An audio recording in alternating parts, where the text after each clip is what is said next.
Hello, folks. You are listening to Race Matters. I am Eddie Carson, and this is WJOPLP Newburyport Joppa Radio 96.3. And we're here to talk about Juneteenth, and nothing but Juneteenth. I'm excited about the celebrations that are going to transpire and how folks are going to congregate and really embrace the legacies of past white supremacies as Black, white, brown, Asian, indigenous, all folks get together to celebrate the freedoms that have been manifested here in the 21st century. We can have a serious conversation and a debate about the extent to which those freedoms actually exist and the actualities, of course, of the darkness that is so prophetic as we go on this freedom journey that tends to take place. But I want to sit with Juneteenth and think about the fact that it represents something significant. Juneteenth is interesting because a lot of people are going to get together and they're going to celebrate. They're going to have a good time. I'm going to do the same thing. On my campus, I've invited folks over and we're going to get together. We're going to have, all kind of adult beverages and other type of things and kind of get the grill rolling and celebrating the fact that we need to think about Juneteenth the same way we think about the 4th of July. And unfortunately, we haven't quite gotten there yet. A lot of folks aren't going to pack up for the weekend and go off to get excited about this nice long federal holiday that's going to happen on Monday, Juneteenth. But yet, some people will. Some people will really sit there and they'll ponder, what does Juneteenth mean to them and why is it important? So I want to make this clear, particularly in terms of the folks here living near Newburyport and what we have going on. And I think there are a number of things that are exciting about celebrating it. So this Friday, on June 17th, in anticipation of the federal holiday, which is June 19th, the following week, there are going to be a litany of things that are going to happen starting at noon out in front of City Hall. There's going to be music by Will Nelson, not Willie Nelson, right? I don't want folks to come looking for me and saying, brother, I thought you said Willie Nelson was going to be there. That'd be a whole nother conversation. But Will Nelson's going to be there, and there's going to be a lot of things in terms of food, gatherings, different programs that are going to happen. We're going to start the day off a little bit around 12:30 with the mayor, and he's going to give his proclamation and his declaration in terms of why Juneteenth is so important here for all people. I remember speaking at this event last year, and it was a nice crowd. But I'm telling you, folks who missed me speaking last year, only thing I can say is, woo, you missed a show. I always got to show up because we're here to celebrate the funk and the good stuff that's going to happen, and that's what's going to transpire. One of our keynote speakers that's going to happen for here at Juneteenth is Jamila Adams. And Jamila Adams is the director of Diversity, Equity, and Inclusion. That's going to be here, and so that's going to be super, super dope. And I hope folks will really delve into that. But yet, besides Adam speaking, right, there are going to be a litany of other speakers that are going to really usher in this idea of Juneteenth. There's going to be a number of the youth from Writing Out Racism who are going to join in, and that's going to be exciting. There's going to be the YWCA executive director who's going to really give a call and really bring us together and think about why we're here on this freedom journey. We're going to hear from folks who are going to engage in things from the interfaith community. That's going to be there too. So a lot of stuff that's going to materialize. And I hope folks will show up at noon out front of City Hall and think about the importance of Juneteenth. For me, Juneteenth is a holiday that is just it should be celebrated by all folks. Juneteenth is a holiday celebrated by Black folks, particularly throughout the United States, landing on that day, June 19th. It's also known, as I mentioned early on, as Freedom Day. Freedom Day or Emancipation Day. This holiday commemorates the ending of slavery in the United States. Specifically, Juneteenth marks the day in 1865 when slaves down in Galveston, Texas, learned that they had been freed under President Abraham Lincoln. And this celebration is going to come to fruition when a Union Major General by the name of Gordon Granger is going to roll into that space, and he's going to make this announcement saying that you are now free. We are here to inform the slaves that you don't have to serve any masters that are presently in place there too. It has been outlawed throughout all of the country. We know, of course, as time goes on and time went on, a holiday came to symbolize a lot of things, such as social and legal progress for Black folks in this country, right? And we know, of course, through those progress, this journey is going to be challenging. And part of that journey, of course, is we're going to be emancipated. And there's going to be a struggle with that emancipation. And with that struggle, we're going to head into a period of time that I think most people know about, known as not Juneteenth. I'm getting ahead of myself. We're going to head into a period of time that's going to be known as Jim Crow. And we're going to go through a period of Jim Crow that's going to be problematic. It's going to be problematic in the sense that Jim Crow is not officially going to come to an end until 1965. Right? Most of us scholars, historians, we essentially call that the second period of slavery, really starting at the end of Reconstruction in this country at 1877 and running all the way to the year 1965, folks. I mean, think about it. And people are always like, well, Brother Carson, come on. Slavery ended a long time ago. No, it did not. That was not the case. Many people can still argue that we're really fighting the elements of slavery that's happened for a long period of time. You know, as we get to Juneteenth is celebrated by family, folk, friends. It doesn't matter your skin color, because I think everyone should congregate and celebrate together, as is this joyous, precious prize of freedom that's there. Black folks have been celebrating the 4th of July for a long period of time. And that's interesting, too, as I'll say a little bit more about that, because as I've always told people, the 4th of July really was not my holiday. It had nothing to do with me whatsoever. You know, a lot of people are going to get together and they're going to celebrate in ways that's going to just bring about this interracial gathering, because that is what is needed to eradicate the legacy of white supremacy in this country. Juneteenth demonstrations and events such as the ones often proclaimed through public talks, marches, parades, festivals and designs and all of those things are really there, particularly in the face of systemic and structural racism that continues to manifest in so many ways. You know, I think about that Union General, Gordon Granger, that I mentioned. He's the one who went down to Texas and informed folks of their freedom. And I want to share this piece with you. And I've shared this with folks before because I think it's powerful when people think about it, and especially if they're not familiar with it. General Order Number 3 states, I quote, "The people of Texas are informed that in accordance with a proclamation from the Executive of the United States," the Executive of the United States, that's the president, just making sure we're clear there, "all slaves are free." All slaves are free.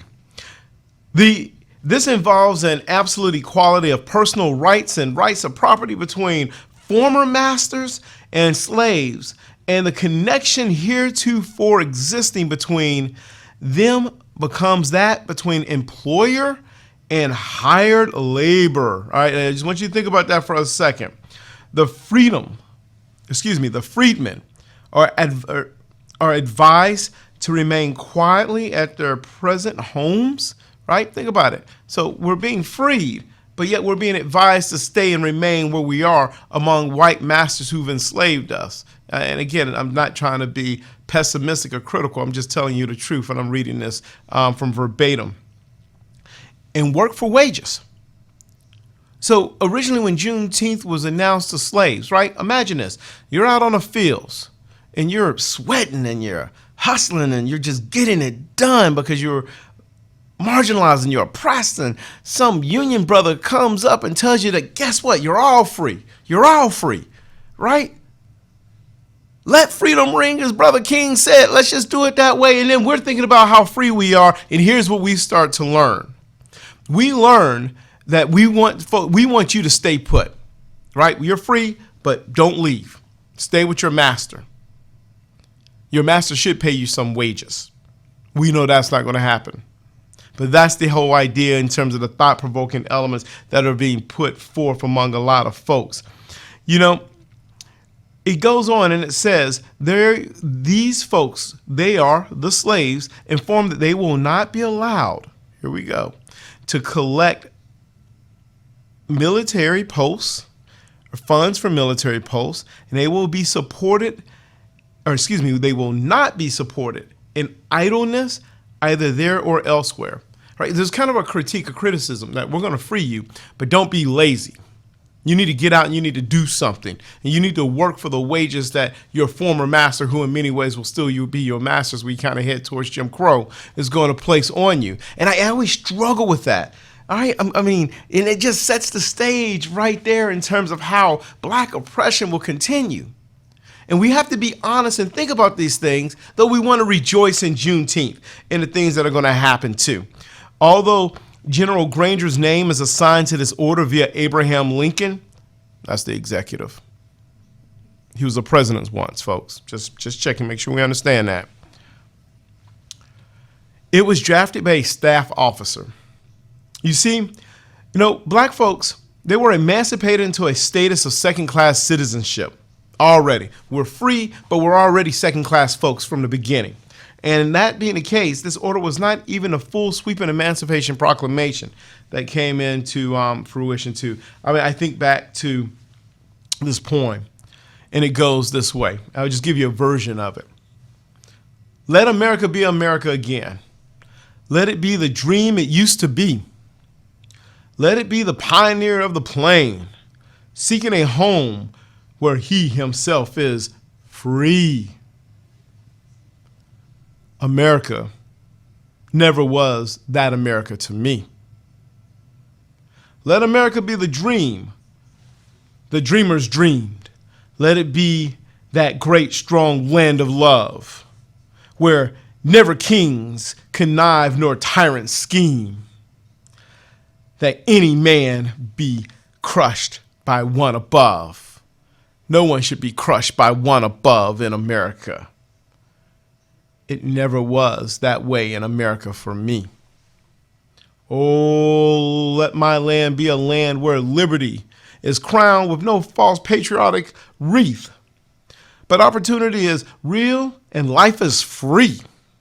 Equality is in the air we breathe. This is America, the greatness of this country that we embrace and we celebrate. Let America be America. Nor freedom in this homeland of the free, because you see, this America is not that America for me. That's only a snippet of just amazing poem written by unbelievable soul folks who are going to celebrate it. And I think y'all all know the great poet Langston Hughes, who's going to talk about what America really means to him. And this, of course, is coming after slavery, right? You listen to this and you would think he was enslaved. Well, guess what? The brother lived and existed in a time period of Jim Crow. And yet we don't want to forget about the pain and the sufferings and the realities that took place. But as we're thinking about that here too, we want to continue to recognize the fact that we have to fight and campaign for freedom and aim for greater freedoms, but don't be complacent. And that worries me all the time, the complacency of folks, particularly when we start thinking about the realities of voting rights and suppression and what's taking place too. I oftentimes go back to, I don't know, watching that lynch mob seize the Capitol building in the name of freedom. White supremacists, KKK, Proud Boys, and all those folks was listening today that the growing tide of neo-Nazis, white neo-Nazis here in Massachusetts and New Hampshire is becoming more prolific because we've given them permission, because they don't want to hear about the freedom and the freedom that's going to continue to ring for so many folks like me and so many folks like other oppressed and marginalized folks too. They are really looking out for their own interests within this sense of cis, white, heterosexual male identity that has propagated such a false narrative of freedom. That's not always the case. You know, as we think about this stuff, you see our present period is marked by contradictions, folks. And those contradictions are a reality. A king once noted that I rule over subjects and subjects follow me. But yet, I know a king who once stated that there exists two Americas. And like some kings, in terms of the monarchical fashion, one type of America rules over another. And we cannot deny nor pretend our celebration that the reality of such is a fact in terms of the oppression of marginalization that continues to take place. In this America, right, last year, Congress signed legislation announcing Juneteenth is a federal holiday, and we're going to continue to celebrate and embrace it. But guess what, people?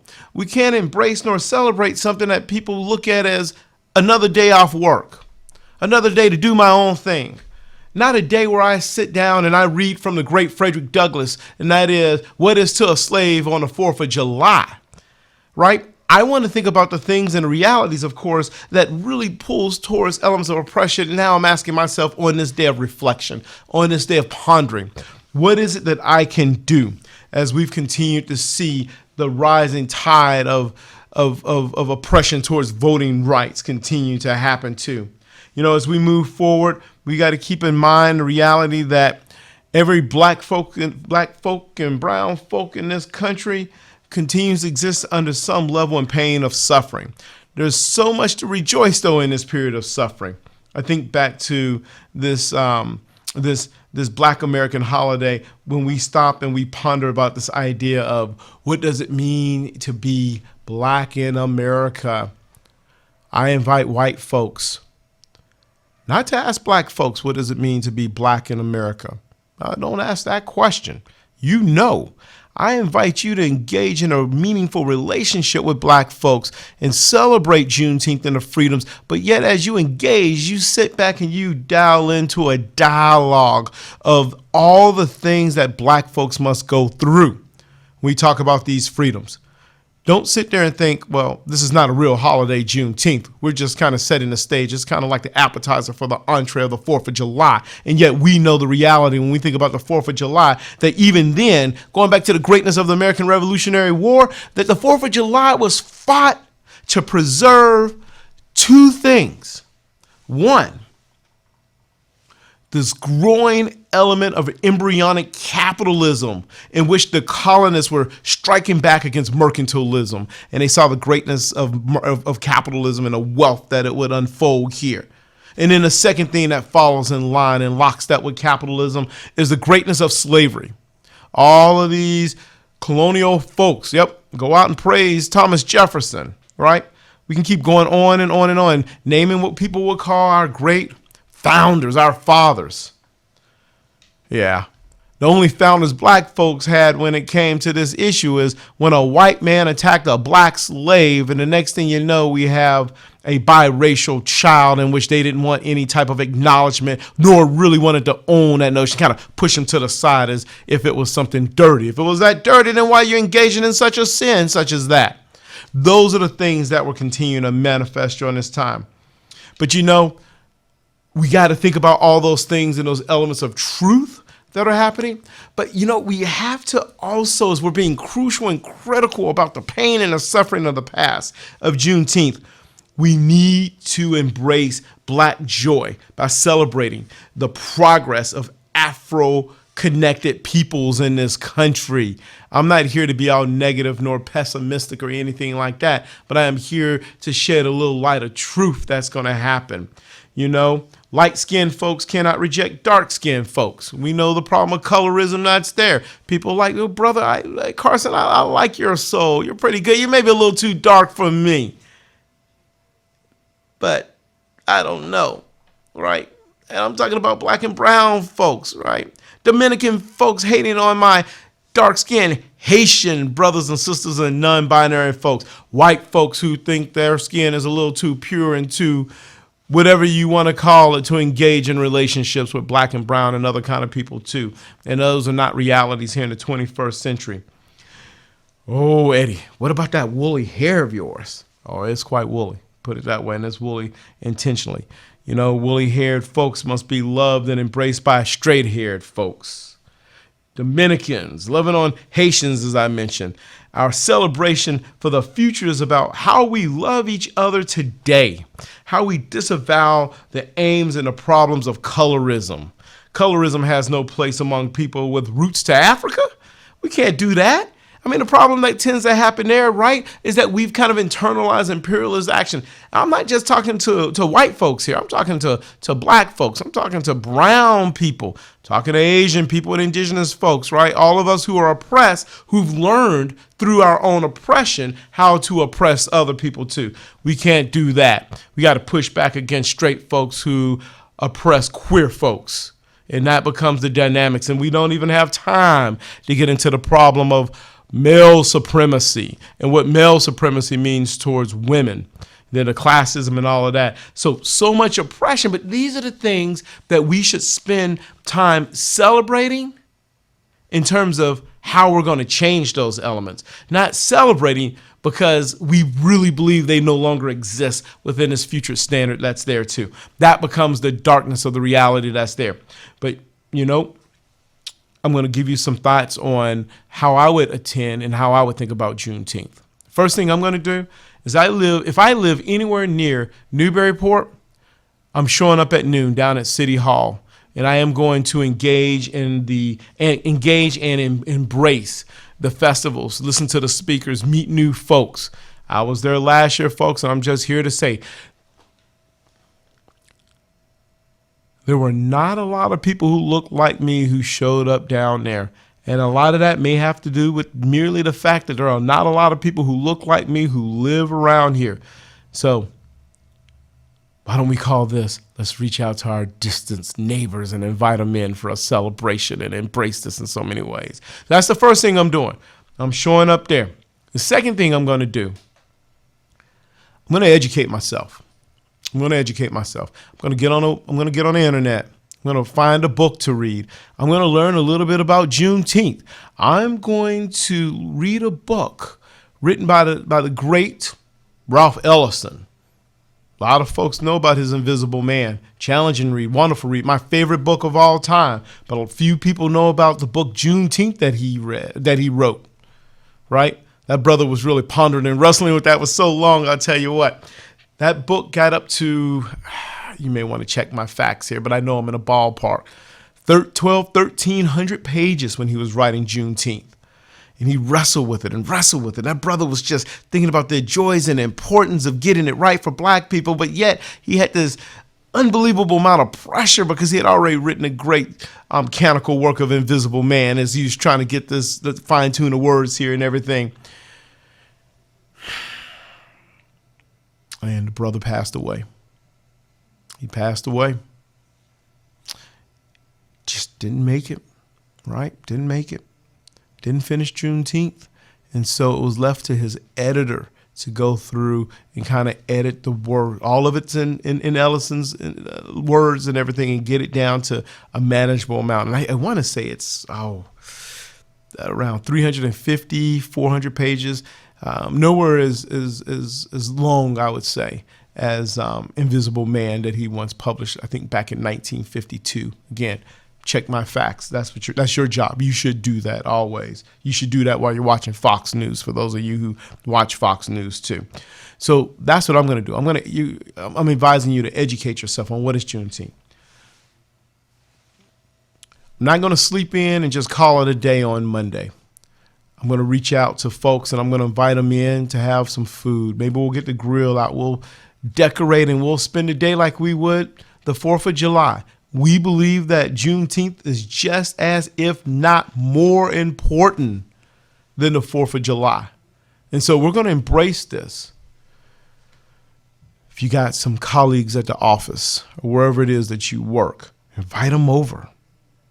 If you know some people of color, some BIPOC folks, you're going to invite them over, right? Let them know that this means something to you. Because, see, oftentimes folks break my heart as they dismiss this as nothing. And then they come back and they tell me that, Eddie, you are always thinking about this stuff. What's important to you is not important to me. And my response to that is, I know. Trust me, you've demonstrated that all too well. And I'm aware of it. So you're going to invite folks over. And then the next thing you're going to do as you think about this celebration, this holiday, is you're going to continue to live a life of champion racial progress in this country. You're going to live a life that's going to really bring down the vestiges of past elements and present conditions of white supremacy. And you're going to push, and you're going to really make that change. You're going to be a person that champions race progress. People are going to look at you, and they're going to look at you the way they look at me. And that's the thing I always love, right? Folks get around me. Yeah, they're not going to say anything about women that's inappropriate. They're not going to say anything about queer folks that's inappropriate. They're not going to say anything about poor folks, working class folks, such as many of us, because they know that I will end that conversation immediately. And I will give them the sternest lecture they've ever heard. Then I will remind them that when you're ready to engage in a meaningful relationship with me where you want to learn, then you reach out to me. But we got to think about that progress that's here too. So much to do, folks. So little time. Again, right? We're not promised that next day, but we want to live each day as if it is a day to bring about social awareness and change that's necessary. And, you know, as I bring this to an end, I guess the other thing I would say too is use this to create that ideal dish. So I gotta give a shout out to my wife, and I got to give a shout out to my mama, because both of them make this the Southern macaroni and cheese. And there's so many layers of cheese in it, folks. When we come and we celebrate, put a lot of black folk music on, and we're enjoying. I'm a blues brother, right? And I like the jazz and all that kind of stuff. We have a festival. I mean, I hope folks will show up. I got some folks here in the studio that I'm hoping will swing by my crib when we do this.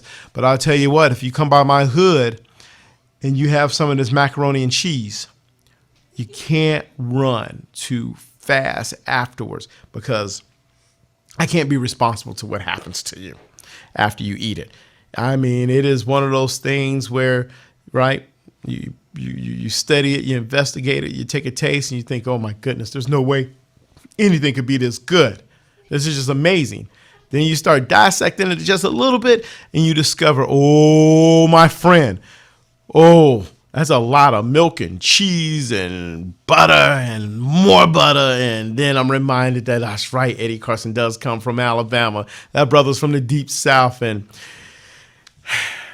they don't know how to spell the word cholesterol down there. They have no idea what that means, right?